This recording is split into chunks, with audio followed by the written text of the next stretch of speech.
పిల్లలు కావాలని మీ కలను నెరవేర్చుకోండి. సంప్రదించండి హెగ్డే ఫెర్టిలిటీ, హైదరాబాద్, తెలంగాణ.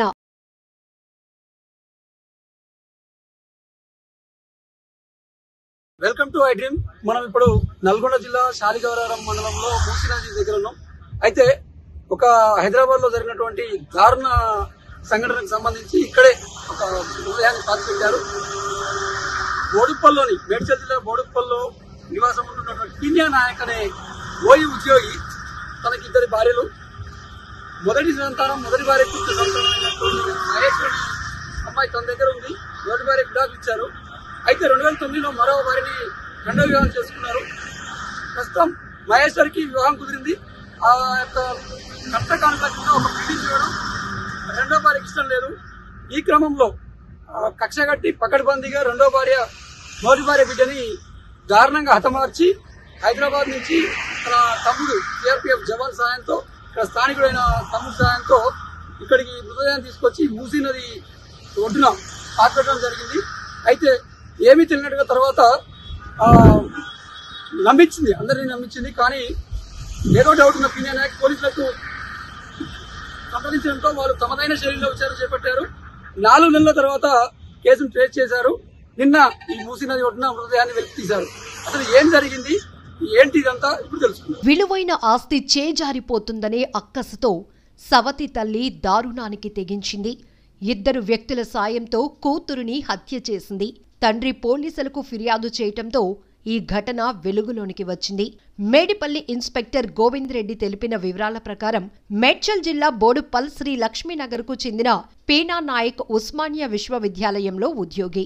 మొదటి భార్యతో విభేదాలతో విడిపోయారు. వారి కుమారుడు తల్లి వద్ద, కుమార్తె 26 సంవత్సరాల జాటోతు మహేశ్వరి తండ్రి వద్ద ఉండేలా ఒప్పందం కుదుర్చుకున్నారు. 2009లో 36 సంవత్సరాల పీనా నాయక్ లలితను రెండో వివాహం చేసుకున్నారు. ఆమెకు జన్మించిన కుమార్తె ఇప్పుడు 10వ తరగతి చదువుతోంది. బీఎస్సీ నర్సింగ్ చదివిన మహేశ్వరి తనకు పరిచయమున్న యువకుణ్ణి పెళ్లి చేసుకున్న విభేదాల కారణంగా విడాకులు తీసుకుంది. తండ్రి ఆమెకు రెండో పెళ్లి చేయాలని గత ఏడాది నవంబర్లో సంబంధం కుదుర్చారు. బోడుప్పల్లో ఉన్న 2 ఇళ్లలో ఒకటి మహేశ్వరికి పెళ్లి కానుకగా ఇవ్వాలని పీనా నాయక్ నిర్ణయించారు. దీనిపై లలిత భర్తతో గొడవ పడింది.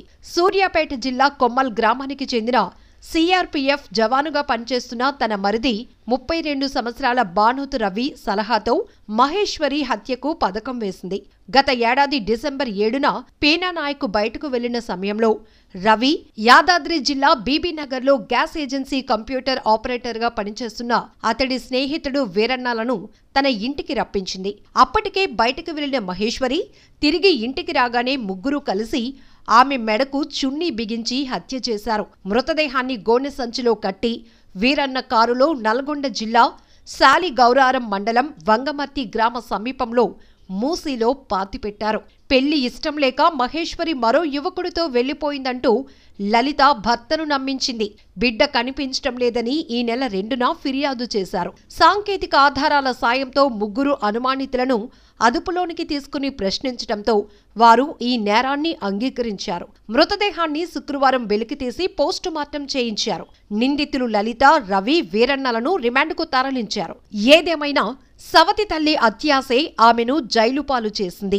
ఈ మధ్యకాలంలో ఎక్కువగా జరుగుతున్న హత్యలు, ఆత్మహత్యల్లో అక్రమ సంబంధాలు, ఆస్తి తగాదాలే కారణమవుతూ ఉండటం, కుటుంబాలు విచ్ఛిన్నమైపోతూ ఉండటం బాధాకరం. ఈ ఘటనపై మీ అభిప్రాయమేంటో కామెంట్ బాక్స్ లో మెన్షన్ చేయండి. మొత్తం ఈ ఇల్లు, ఆస్తి, ఇంటి దగ్గర ఒక 6 ఎకరాల పొలం ఉంటది. ఇవన్నీ ఆమెకే కావాలని చెప్పేసి పక్కాగా వాళ్ళ మామ కొడుకు, ఆయన పేరు రవి, ఆయన మిలిటరీలో ఒక కానిస్టేబుల్ గా పనిచేస్తాడు జమ్మూ కాశ్మీర్ లో. ఆయన మొత్తం ఎట్లా అంటే అమ్మాయిని ఏం చేసిందంటే ఇప్పుడు మనం చూసిన దాని ప్రకారం మొత్తం చున్నీతోని ఇటో సైడ్ అటో సైడ్ దిగేసి చంపేసింది. ఎంత దారుణంగా అంటే మామూలుగా మాకు గత 8 రోజుల నుంచి వెళ్ళి నిద్ర లేదు, ఏం లేదు. పోలీస్ స్టేషన్లో చుట్టూ తిరిగి సిఐ సార్ని బదలాడి కేసు కొంచెం చూడండి సార్ అని చెప్పి వాళ్ళ దగ్గర ఉన్న ఎవిడెన్స్, మా దగ్గర ఉన్న ఎవిడెన్స్ కొన్ని సబ్మిట్ చేస్తే నిన్న వాళ్ళకు ఎంక్వైరీ చేస్తే నిన్న సాయంత్రం ఫలానా ఇట్లా చేసినామని చెప్పారు. ఆ విధంగానే మేము మాకు ఇంటిమేషన్ ఇస్తే ఇవాళ మార్నింగ్ ఇక్కడికి వచ్చినాం. ఆ విధంగా తీరా చూస్తే మా చెల్లెంత బాడీ ఏం చేయాలి, అన్యాయంగా చంపేసారు అన్న అమ్మాయిని అయితే. ఎంత దారుణంగా అంటే దారుణంగా ఆస్తి కోసం ఆమెను.